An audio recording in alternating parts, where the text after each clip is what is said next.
BBC বাংলার সান্ধ্য অধিবেশন প্রবাহতে আপনাদের স্বাগত। আজ আপনাদের সাথে লন্ডন স্টুডিও থেকে আছি মানসী বড়ুয়া। বাংলাদেশের সর্বশেষ গুরুত্বপূর্ণ আপডেট সংবাদে আপনাকে স্বাগত। শুরুতেই সংবাদ শিরোনাম, পরে বিস্তারিত। প্রথমেই জানাবো আমাদের হাতে থাকা সর্বশেষ গুরুত্বপূর্ণ সবথেকে তাজা আপডেট সংবাদ। খালেদা জিয়ার সমাধিস্থল সর্বসাধারণের জন্য উন্মুক্ত। সাবেক প্রধানমন্ত্রী বেগম খালেদা জিয়ার সমাধিস্থল সর্বসাধারণের জন্য উন্মুক্ত করে দেওয়া হয়েছে। আজ বৃহস্পতিবার সর্বসাধারণের প্রবেশের জন্য উন্মুক্ত করে দেওয়া হয়েছে। এর আগে ৩১শে ডিসেম্বর বিকাল ৩টার দিকে জাতীয় মসজিদ বাইতুল মোকাররমের খতিব আব্দুল মালেকের ইমামতিতে সাবেক এই প্রধানমন্ত্রীর জানাজা সম্পন্ন হয়।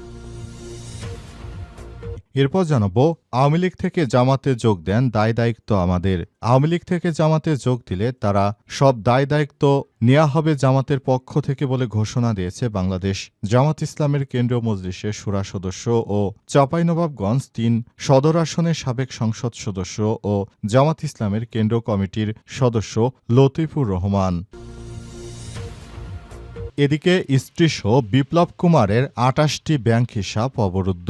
ঢাকা মহানগর গোয়েন্দা পুলিশের সাবেক যুগ্ম কমিশনার বিপ্লব কুমার সরকার ও তার স্ত্রী হোসনে আরা বেগমের নামে থাকা ২৮টি ব্যাংক হিসাব ও ২টি বিও অ্যাকাউন্ট অবরুদ্ধের আদেশ দিয়েছে আদালত। সেই হিসাবসমূহের মধ্যে বিপ্লব কুমারের নামে ৯টি ব্যাংক অ্যাকাউন্ট ও ২টি বিও অ্যাকাউন্ট রয়েছে। এছাড়া বিপ্লব কুমারের স্ত্রী হোসনে আরা বেগমের নামে ১৯টি ব্যাংক অ্যাকাউন্ট রয়েছে। জানাবো, প্রধান উপদেষ্টার বিশেষ সহকারী হলেন ডাক্তার সাইদুর রহমান। স্বাস্থ্য ও পরিবার কল্যাণ মন্ত্রণালয়ের বিশেষ সহকারী হিসেবে নিয়োগ পেয়েছেন অধ্যাপক ডাক্তার মোহাম্মদ সাইদুর রহমান। তাকে প্রতিমন্ত্রীর পদমর্যাদায় এই দায়িত্ব দেওয়া হয়েছে। আজ মন্ত্রিপরিষদ বিভাগের জারি করা এক প্রজ্ঞাপনে এই তথ্য জানানো হয়।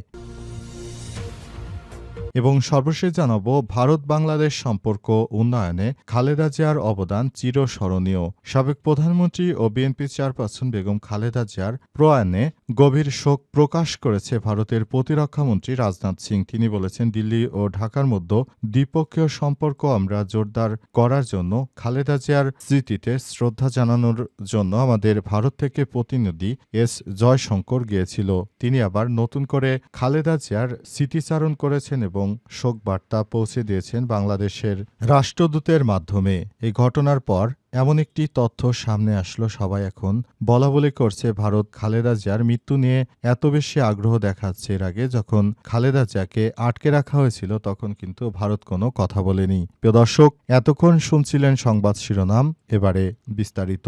তবে তার আগে বন্ধুরা, অনুরোধ থাকবে এই সংবাদটিতে একটি লাইক দিন। এই চ্যানেলে আপনি নতুন হয়ে থাকলে আমাদের সংবাদটি দেখতে দেখতে চ্যানেলটি সাবস্ক্রাইব করে রাখুন। কমেন্ট করে বন্ধুরা আপনার মূল্যবান মতামত জানিয়ে দিন। আর গাজা যুদ্ধে আপনি যদি নিরীহ ফিলিস্তিনিদের ভালোবেসে থাকেন, কমেন্টে ইয়েস লিখে পুরো বিশ্বকে জানিয়ে দিন। এবারে বিস্তারিত। খালেদা জিয়ার সমাধিস্থল সর্বসাধারণের জন্য উন্মুক্ত। সাবেক প্রধানমন্ত্রী বিএনপির চেয়ারপারসন খালেদা জিয়ার সমাধিস্থল সর্বসাধারণের জন্য আজ থেকে উন্মুক্ত করে দেওয়ার ঘোষণা দিয়েছে সরকার। এর আগে খালেদা জিয়ার সমাধিস্থলে যেন মানুষজন ঢুকতে না পারে সেজন্য ২৪ ঘন্টার জন্য নিষেধাজ্ঞা জারি করা হয়েছিল। কিন্তু এখন বলা হয়েছে আবার এই ধরনের সমস্যা যেন না হয় সেজন্য খালেদা জিয়ার সমাধিস্থলে মানুষ ঢোকার জন্য বলা হয়েছে। এর আগে বুধবার ৩১শে ডিসেম্বর বিকাল ৩টার দিকে জাতীয় মসজিদ বাইতুল মোকাররমের খতিব আব্দুল মালেকের ইমামতিতে সাবেক এই প্রধানমন্ত্রীর জানাজা সম্পন্ন হয়েছে। এরপর বিকাল ৪:৫টায় রাজধানীর শেরেবাংলা নগর জিয়া উদ্যানে প্রাতঃস্বামী শহীদ রাষ্ট্রপতি জিয়াউর রহমানের কবরের পাশে তাকে সম্পূর্ণ রাষ্ট্রীয় মর্যাদায় সমাহিত করা হয়। আজ ভোর ৬টায় রাজধানীর এবার কেয়ার হাসপাতালে চিকিৎসাধীন অবস্থায় মারা যান বেগম খালেদা জিয়া। গত ২৩শে নভেম্বর ফুসফুসের সংক্রমণ থেকে শ্বাসকষ্ট নিয়ে হাসপাতালে ভর্তি হয়েছিলেন তিনি। এরপর দেখা দেয় নিউমোনিয়া, সঙ্গে কিডনি, লিভার, আর্থ্রাইটিস ও ডায়াবেটিক্স সহ পুরো সমস্যা। হাসপাতালে ভর্তির পর শারীরিক অবস্থার অবনতি হচ্ছিল বিএনপি চেয়ারপারসন বেগম খালেদা জিয়ার। আওয়ামী লীগ থেকে জামাতে যোগ দেন, দায় দায়িত্ব আমাদের। আওয়ামী লীগ থেকে জামাতে যোগ দিলে তার সব দায় দায়িত্ব নেবেন বলে ঘোষণা দিয়েছেন বাংলাদেশ জামাত ইসলামের কেন্দ্রীয় মজলিসের শুরা সদস্য, চাঁপাইনবাবগঞ্জ ৩ সদর আসনের সাবেক সংসদ সদস্য, জামাত ইসলামের কেন্দ্রীয় কমিটির সদস্য লতিফুর রহমান। আজ বিকেলে চাঁপাইনবাবগঞ্জ সদর উপজেলার চর বাগডাঙ্গা ইউনিয়নের ফাটাপাড়া মদন মোড় এলাকায় এক উঠান বৈঠকে এমন কথা বলেছেন তিনি। তবে তার এই কথা বলার পরে ইতিমধ্যে তার এই বক্তব্যটি সামাজিক যোগাযোগ মাধ্যমে ব্যাপক আকারে ভাইরাল হয়ে গেছে। বলা হচ্ছে, এমন কথা এর আগে কখনো কেউ বলেনি। যারা দোষী ছিলেন তাদেরকেও যদি জামাতে যোগদান করানোর ব্যাপারে আপনারা এত আগ্রহী থাকেন, তাহলে গণ অভ্যুত্থানের দরকার ছিল কি? এর চেয়ে আপনারা আওয়ামী লীগের রাজনীতির সঙ্গে কাজ করছেন। আবার অনেকেই বিষয়টি নিয়ে ইতিবাচকভাবে দেখছে। অনেকেই বলছেন, আসলে আওয়ামী লীগের সব লোক দূষিত নয়। যারা বিভিন্ন সময় কোনো অপরাধের সঙ্গে যুক্ত নয় তাদেরকে দলে নেওয়াই যেতে পারে। এটি নিলে তাহলে দেশে আরও ভালো হবে, কারণ সবারই নির্বাচনে একটি লেভেল প্লেইং ফিল্ড নিশ্চিত হয়ে যাবে এবং এই ব্যাপারটি সবাই খুবই গুরুত্ব সহকারে দেখছে এবং পুরো বিষয়গুলো সেভাবেই দেখা হচ্ছে, যাতে করে দেশের অভ্যন্তরে আর কোনো ধরনের সমস্যা সৃষ্টি না হয়। সেজন্য সবাইকে আরও বেশি সতর্কতামূলক ব্যবস্থা গ্রহণ করার জন্য বলা হয়েছে। অন্তর্বর্তীকালীন সরকারের প্রধান উপদেষ্টা প্রফেসর ডক্টর মোহাম্মদ ইউনূসের সরকার, তিনি নতুন বাংলাদেশ গড়ে তুলতে চান, সেজন্য সবাইকে নিয়ে কাজ করতে হবে বলে জানান তারা। স্ত্রীসহ বিপ্লব কুমারের ২৮টি ব্যাংক হিসাব অবরুদ্ধ। ঢাকা মহানগর গোয়েন্দা পুলিশের সাবেক যুগ্ম কমিশনার বিপ্লব কুমার সরকার ও তার স্ত্রী হোসনে আরা বেগমের নামে থাকা ২৮টি ব্যাংক হিসাব ও ২টি বিও অ্যাকাউন্ট অবরুদ্ধের আদেশ দিয়েছে আদালত আজ। এসব হিসাবসমূহের মধ্যে বিপ্লব কুমারের নামে ৯টি ব্যাংক অ্যাকাউন্ট ও ২টি বিও অ্যাকাউন্ট রয়েছে। এছাড়াও বিপ্লব কুমারের স্ত্রী হোসনে আরা বেগমের নামে ১৯টি ব্যাংক অ্যাকাউন্ট রয়েছে। তদন্ত কর্মকর্তার আবেদনের পরিপ্রেক্ষিতে আজ বৃহস্পতিবার ঢাকা মহানগর জ্যেষ্ঠ বিশেষ জজ আদালতের ভারপ্রাপ্ত বিচারক মোহাম্মদ আলমগীর আদেশ দেন। দুর্নীতি দমন কমিশন দুদকের পক্ষে আবেদনটি করেন সংস্থার সহকারী পরিচালক রাসেল রনি। ঢাকা মহানগর দায়রা জজ আদালতের পেশকার রিয়াজ চৌধুরী বিষয়টি নিশ্চিত করেছেন। আবেদনে বলা হয়েছে, বিপ্লব কুমার সরকার ও অন্যান্যদের বিরুদ্ধে সরকারি চাকরিবিধি আইন অনুযায়ী তারা ঘুষ ও অর্থ লেনদেন করেছিল। পাশাপাশি তারা শেখ হাসিনা সরকারের সময় দেশের থেকে অনেক টাকা বিদেশে পাচার করেছিল।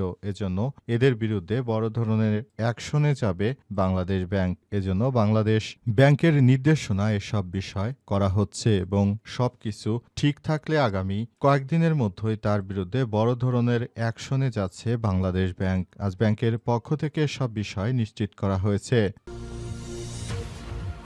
প্রধান উপদেষ্টার বিশেষ সহকারী হলেন ডাক্তার সাইদুর রহমান। স্বাস্থ্য ও পরিবার কল্যাণ মন্ত্রণালয়ের বিশেষ সহকারী হিসেবে নিয়োগ পেয়েছেন অধ্যাপক ডাক্তার সাইদুর রহমান। তাকে প্রতিমন্ত্রী পদমর্যাদায় এই দায়িত্ব দেওয়া হয়েছে। আজ ১ জানুয়ারি মন্ত্রিপরিষদ বিভাগের জারি করা এক প্রজ্ঞাপনে এই তথ্য জানানো হয়েছে। এতে বলা হয়েছে, অন্তর্বর্তীকালীন সরকারের প্রধান উপদেষ্টা রুলস অব বিজনেস ১৯৯৬ এর রুল ৩B১ অনুযায়ী অধ্যাপক ডাক্তার মোহাম্মদ সাইদুর রহমানকে স্বাস্থ্য পরিবার কল্যাণ মন্ত্রণালয়ের বিশেষ সহকারী হিসেবে নিয়োগ দেন। একই সঙ্গে রুলস অব বিজনেস ১৯৯৬ এর রুল ৩B২ অনুযায়ী তাকে মন্ত্রণালয়ের নির্বাহী ক্ষমতা প্রদান করা হয়েছে। প্রজ্ঞাপনে আরও বলা হয়েছে, বিশেষ সহকারীর পদে অধিষ্ঠিত থাকাকালে তিনি প্রতিমন্ত্রীর বেতন ভাতা অন্যান্য আনুষঙ্গিক এসব পাবেন বলে জানানো হয়েছে।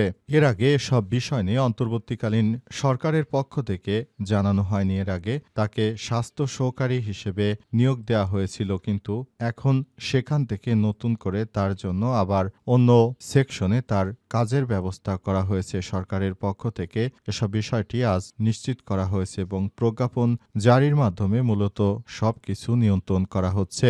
অন্তর্বর্তীকালীন সরকারের প্রধান উপদেষ্টা প্রফেসর ডক্টর মোহাম্মদ ইউনূসের সরকার, তিনি নতুন বাংলাদেশ গড়ে তোলার জন্য যে কাজ করছেন এরই ধারাবাহিকতায় যারা যোগ্য তাদেরকে বিশেষভাবে পদায়ন করার সিদ্ধান্ত নিয়েছেন এবং যারা অযোগ্য রয়েছে তাদেরকে বরখাস্ত করছে সরকার। এবং এরই ধারাবাহিকতায় গত বেশ কয়েকদিন আগে মোট ২ জনকে বরখাস্ত করা হয়েছে, অর্থাৎ তারা পদত্যাগপত্র দিয়ে চলে গেছে। আবার নতুন করে উনার ব্যাপারে পদোন্নতি দিয়ে প্রজ্ঞাপন জারি করা হয়েছে।